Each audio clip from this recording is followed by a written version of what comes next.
शक करना, आरोप लगाना, झूठे आरोप लगाना और जब कोर्ट में आप साबित ना कर सके तो क्या केस आपके ही खिलाफ में जा सकता है? जी हाँ, दो पर्टिकुलर जजमेंट्स के बारे में हम करेंगे बात, जहां पर आरोप लगाए गए, गंभीर प्रकृति के आरोप थे और जिसे कोर्ट में साबित नहीं किया गया और हो गया तलाक। किसे मिला, क्यों मिला, इस पर्टिकुलर तथ्य के बारे में हम जानकारी लेंगे इस पर्टिकुलर वीडियो में। नए हैं सब्सक्राइब कर दीजिए। ऑनलाइन लीगल एडवाइस आपका अपना चैनल है, आपने शुरुआत अशोक पांडे के साथ में की है।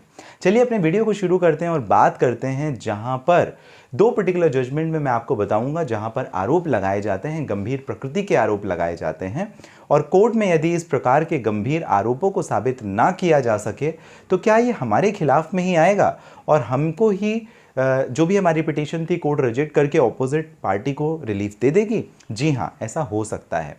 इस पर्टिकुलर केस में जो केस है राजेंद्र कुमार मधुकर वर्सेस कुसुम लता का case 2007 volume 2 DMC page number 236 Delhi high court. इस पर्टिकुलर केस में क्या हुआ था? अजीब सा व्यवहार था। किसका? पति का। वो अपनी पत्नी के ऊपर यह शक करता था कि जो बच्चा पत्नी का है या मेरा ही जो बच्चा है वो इलिसिट है, वो गलत है, वो किसी और के साथ शारीरिक संबंध से बना हुआ बच्चा है। और इस पर्टिकुलर केस में उसने कहा कि ब्रदर इन लॉ जो आपके जीजा जी हैं उनके साथ में ही आपके शारीरिक संबंध थे और उसके बाद में ये बच्चा आया। ये एक प्रकार का गंभीर आरोप है कि जहाँ पर पति अपनी पत्नी को ये कहता है कि आपके अपने खुद के जीजा जी के साथ में ही नाजायज़ संबंध हैं और ये बच्चा भी उनका ही है। तो अगर इस बात को कोर्ट में जस्टिफाइड नहीं किया जा सके, साबित नहीं किया जा सके विद एविडेंस, तो केस खिलाफ में जा सकता है। ऐसा ही हुआ था राजेंद्र कुमार मधुकर वर्सेस कुसुम लता 2007 दिल्ली के केस में। यहाँ पर पति साबित नहीं कर पाया और ये गंभीर प्रकृति के आरोप लगा रहा था। कोर्ट ने इसे माना कि ये मेंटल क्रूएलिटी है, मानसिक प्रताड़ना है और इसे आधार बनाकर पत्नी को तलाक तो दिया ही दिया, एलिमनी और बच्चों के लिए मेंटेनेंस भी दिया। दूसरा केस अनीता जैन वर्सेस राजेंद्र। यहाँ पर पति शक करता था, यहाँ पे उल्टा है, यहाँ पर पत्नी शक करती है। वो कहती है कि पति के सेक्सुअल रिलेशनशिप हैं अपनी खुद की माँ के साथ में, बहुत गंभीर अपराध आरोप है। इसके साथ ही उसके खुद के संबंध हैं अपनी खुद की बहनों के साथ में।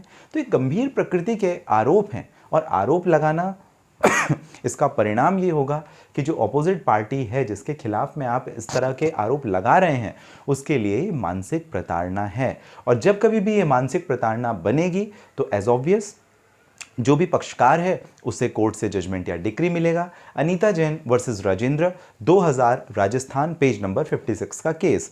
यहाँ पर पत्नी जो शक कर रही थी कि आपके अपने माँ के साथ में, अपनी बहनों के साथ में इलिसिट रिलेशनशिप है, अवैध नाजायज़ रिश्ता है, ये जस्टिफाई आप मेंटल क्रूएलिटी के दायरे में आता है। और ये बात अगर आप कोर्ट के सामने ना साबित कर सकें तो इस कंडीशन में पति को आपसे मिल जाएगा छुटकारा, माफ़ कीजिएगा। तो ये दोनों ही जजमेंट काफ़ी महत्वपूर्ण है। एक में मैंने बताया जहाँ पे पति पत्नी के ऊपर शक करता था, नाजायज़ रिश्तों की बात करता था, और दूसरा जो जजमेंट है वहाँ पर पत्नी पति के ऊपर शक करती थी, नाजायज़ रिश्तों की बात करती थी और कोर्ट में साबित नहीं कर पाई। मानसिक प्रताड़ना के आधार पर कोर्ट ने इसे जस्टिफाइड माना और तलाक दे दिया। राजेंद्र कुमार मधुकर वर्सेस कुसुम लता 2007 volume 2 DMC page number 236 Delhi.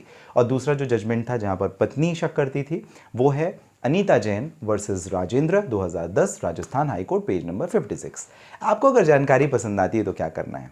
Subscribe करना है और लाइक करना है। अगर मुझे डायरेक्टली बात करना चाहें, इस वीडियो के डिस्क्रिप्शन में लिंक है, डिटेल है, जहां से डायरेक्टली अपॉइंटमेंट बुक करके भी आपकी और मेरी हो जाएगी बात। मिलेंगे अगले वीडियो में, तब तक के लिए आप सभी स्वस्थ और सुरक्षित रहें।